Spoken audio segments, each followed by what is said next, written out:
ಶಾಸಕರು ಜಿಕೆ ವೆಂಕಟಶಿವಾರೆಡ್ಡಿ ರವರ ಮತದಾನ ಪಟ್ಟಿಗಳ ವಿಶೇಷ ಸಮಗ್ರ ಪರಿಷ್ಕರಣಾ ಸಂದೇಶದ ತುರ್ತು ಸಭೆ.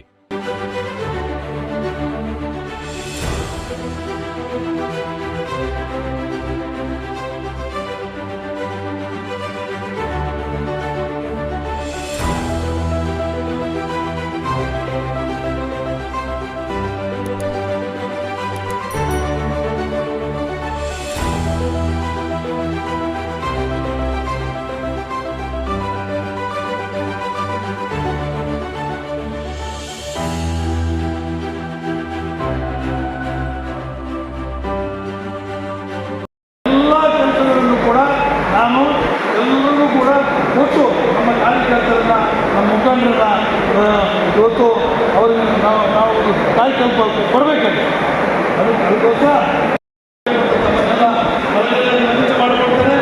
ಏನೇ ದಯಮಾಡಿ ಹೆಚ್ಚು ಕಡಿಮೆ ಆಗಿರ್ಬೋದು, ಸ್ವಲ್ಪ ತೊಂದರೆ ಆಗಿರ್ಬೋದು, ಆದರೂ ಕೂಡ ನೀವು ಶ್ರೀನಿವಾಸಪುರ ಶಾಸಕರಾದ ಜಿಕೆ ವೆಂಕಟಶಿವಾರೆಡ್ಡಿ ಅವರ ಮುಂದಿನ 2028ರ ಏನು ಚುನಾವಣೆಗಾಗಿ ಈಗಾಗಲೇ ರಾಜ್ಯ ಅಧ್ಯಕ್ಷ ಅಂತ ರಾಜೀವ್ ಗೌಡ ಅವರ ನೇತೃತ್ವದಲ್ಲಿ ಶ್ರೀನಿವಾಸಪುರ AS ಪ್ಯಾಲೇಸಲ್ಲಿ ಇಡೀ ಕ್ಷೇತ್ರದ ಎಲ್ಲ ಬೂತ್ ಮಟ್ಟದ ಕಾರ್ಯಕರ್ತರು ಸಭೆ ಕರೆದಿದ್ರು. ಈ 286 ಬೂತ್ಗಟ್ಟೆಗಳ ಪ್ರತಿ ಗ್ರಾಮ ಬೂತ್ಗಟ್ಟೆಯ ಕನಿಷ್ಠ ಪಕ್ಷ 4-5 ಜನ ಇವತ್ತು ಸಭೆಗೆ ಕರೆದಿದ್ರು.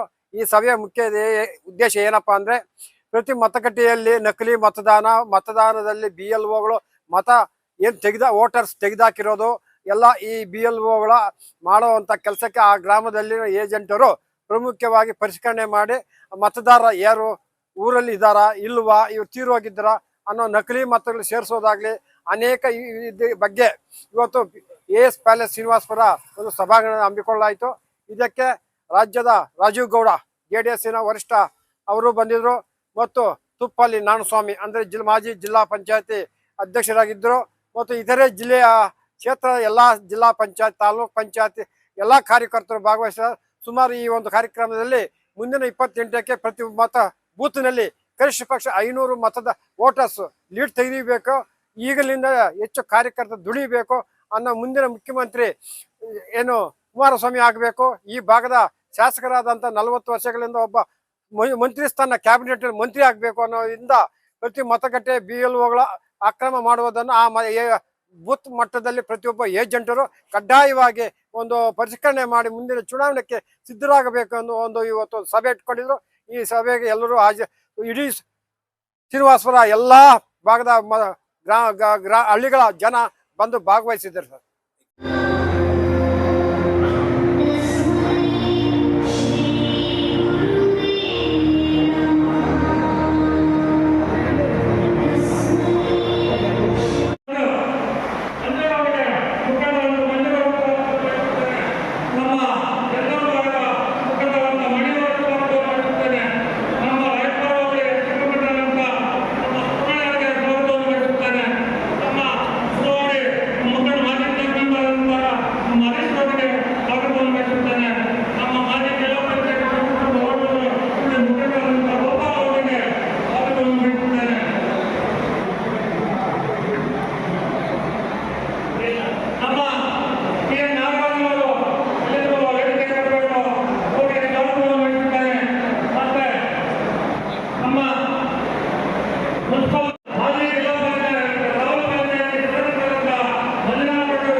ಈ ದೇಶದ ಪ್ರತಿಯೊಬ್ಬ ಕಟ್ಟಕಡೆಯ ನಾಗರಿಕರಿಗೂ ಈ ದೇಶದ ಒಂದು ಆಸ್ತಿ ಮತ್ತೆ ಒಂದು ಅಧಿಕಾರ ಸಹ ಈ ದೇಶದಲ್ಲಿ ನಡೆಯುವ ಪ್ರತಿಯೊಂದು ಆಗುವವುಗಳು ಅವನು ಬಾಧಿಸಿದ ವಿಚಾರ ಇಟ್ಟುಕೊಂಡು ಅಂದಿನ ಅಂಬೇಡ್ಕರ್ ಅವರು ಸಂವಿಧಾನದಲ್ಲಿ ಪ್ರತಿಯೊಬ್ಬರು ಒಂದು ಅವಕಾಶ ಕೊಡಬೇಕು ಉತ್ಕಟನೆ ಇಟ್ಟುಕೊಂಡು ಮತದಾನ ಹಕ್ಕನ್ನು ಶುರು ಮಾಡಿದರು.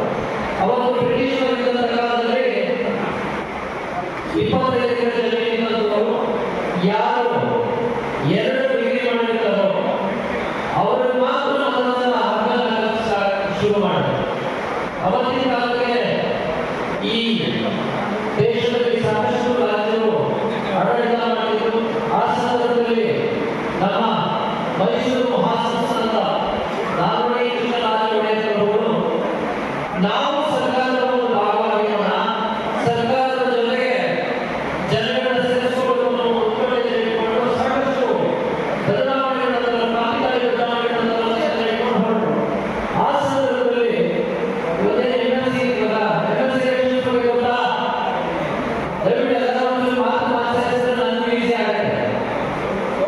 MLC ಎಲೆಕ್ಷನ್ ಶುರು ಮಾಡೋದು.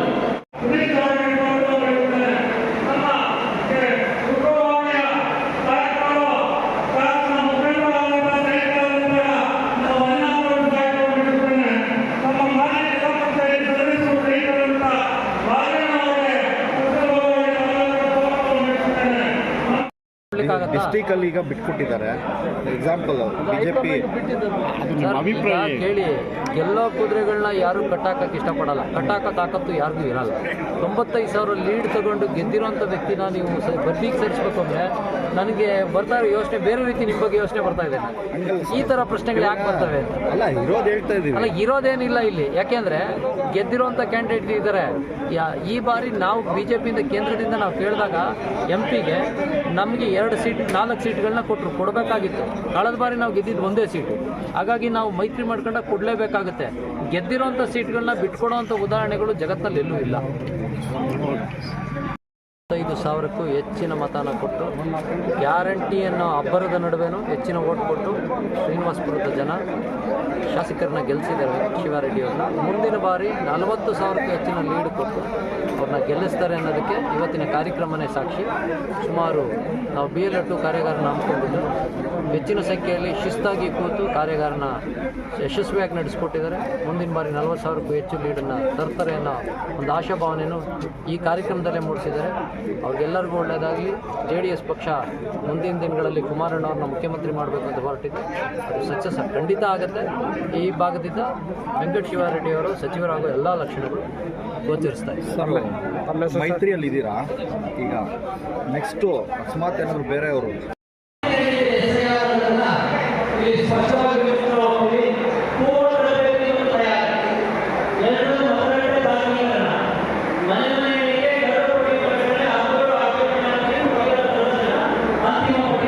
ಐದು ಬಾರಿ ಈ ಭಾಗದಿಂದ ನಮ್ಮ ಹಾಲಿ ಶಾಸಕರಾದಂಥ ವೆಂಕಟ ಶಿವಾರೆಡ್ಡಿ ಅವರು ಗೆದ್ದು ಬಂದಿದ್ದಾರೆ. 95,000ಕ್ಕೂ ಅಧಿಕ ಹೆಚ್ಚಿನ ಮತಗಳನ್ನ ಜನ ಕೊಟ್ಟು ಅವ್ರನ್ನ ಗೆಲ್ಲಿಸಿದ್ದಾರೆ. ಮುಂದಿನ ಬಾರಿ ಗ್ಯಾರಂಟಿ ಯೋಜನೆಗಳಿದ್ದರೂ ಕೂಡ ಅವ್ರಿಗೆ ಜಯಬೇರಿ ಕೊಟ್ಟಿದ್ದಾರೆ. ಮುಂದಿನ ಬಾರಿ 40,000ಕ್ಕೂ ಹೆಚ್ಚಿನ ಲೀಡ್ ಕೊಡ್ತಾರೆ. ಆ ನಿಟ್ಟಿನಲ್ಲಿ ಪಕ್ಷ ಅವರ ಪರವಾಗಿ ಸದಾ ನಿಲ್ಲುತ್ತೆ. ಮುಂದಿನ ಬಾರಿ ಅವರು ಸಚಿವರಾಗಕ್ಕೆ ಎಲ್ಲ ಅವಕಾಶಗಳಿದೆ. ಇಲ್ಲಿನ ಜನತೆ ನಾವು ಕೇಳ್ಕೊಳ್ಳೋದು ಇಷ್ಟೇ, ಈ ಬಾರಿ JDS ಜಯಬೇರಿನ ಆರಿಸಲಿಕ್ಕೆ ಎಲ್ಲ ಸಹಕಾರಗಳನ್ನ ಕೊಡಿ. ಶ್ರೀನಿವಾಸಪುರಕ್ಕೆ ಇವತ್ತು ಉಷ್ಕರಣೆಗೆ ಬಂದಿದೆ ಸರ್, ಜನ ಅಭಿಪ್ರಾಯ ಏನಿದೆ ಸರ್? ಕೇಳಿಸ್ತಿದೆ ನೀವು ಹೇಳಿ. ಅದು ಹೈಕಮಾಂಡ್ ತೀರ್ಮಾನ ಮಾಡುತ್ತೆ, ನಾವೇನು ತೀರ್ಮಾನ ಮಾಡುವಂಥ ವಿಚಾರಗಳೆಲ್ಲ. ಈಗ ಮೈತ್ರಿಯಲ್ಲಿ ಇದ್ದೀವಿ, ಮೈತ್ರಿಯಲ್ಲಿ ಮುಂದುವರಿತೀವಿ. ಮೊನ್ನೆ ಚುನಾವಣೆಯಲ್ಲಿ ಅಡ್ಡಮತ ಹಾಕಿದ್ದಾರೆ ಅಂತ ಒಂದು ಸ್ವಲ್ಪ ಮಾಹಿತಿ, ಅದು ಹಾಕಿರ್ಬೋದು ಸರ್? ಸತ್ಯವಾಗ್ಲೂ ಅದ್ರ ಬಗ್ಗೆ ಮಾಹಿತಿ ಇಲ್ಲ ನಮಗೆ. ಅದಕ್ಕೆ ಅಂತ ಒಂದು ಕಮಿಟಿ ಮಾಡಿದ್ದೀವಿ. ಮುಂದಿನ ದಿನಗಳಲ್ಲಿ ಚರ್ಚೆಯಾಗಿ ಯಾರು ಅನ್ನೋದು ಆಚೆ ಬರ್ತದೆ, ಅವ್ರಿಗೆ ತಕ್ಕ ಪಾಠನ ಕಲಿಸುವಂಥ ಪ್ರಯತ್ನ ಪಕ್ಷ ಮಾಡಿ.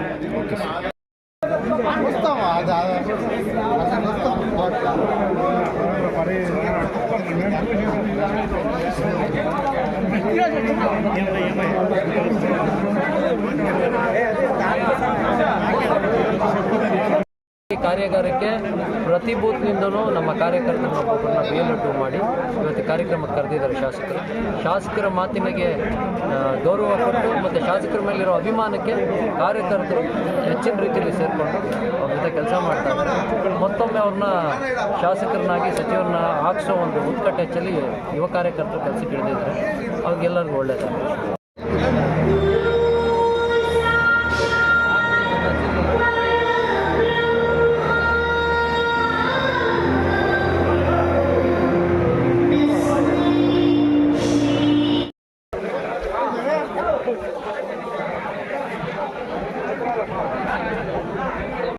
ಕಟ್ಟಕಡೆ ಅವನು ಈ ದೇಶದ ಪ್ರಜೆ ಅನ್ಸ್ಕೊಂಡ ಮೇಲೆ ಅವನು ಯಾವ ಕೆಲಸ ಮಾಡಲಿ, ಯಾವ ಜನಾಂಗ ಆಗಿರಲಿ, ಯಾವ ಧರ್ಮ ಆಗಿರಲಿ, ಈ ದೇಶನ ಮುನ್ನಡೆಸಲಿಕ್ಕೆ ಅವನಿಗೆ ಒಂದು ಓಟ್ ಬೇಕು.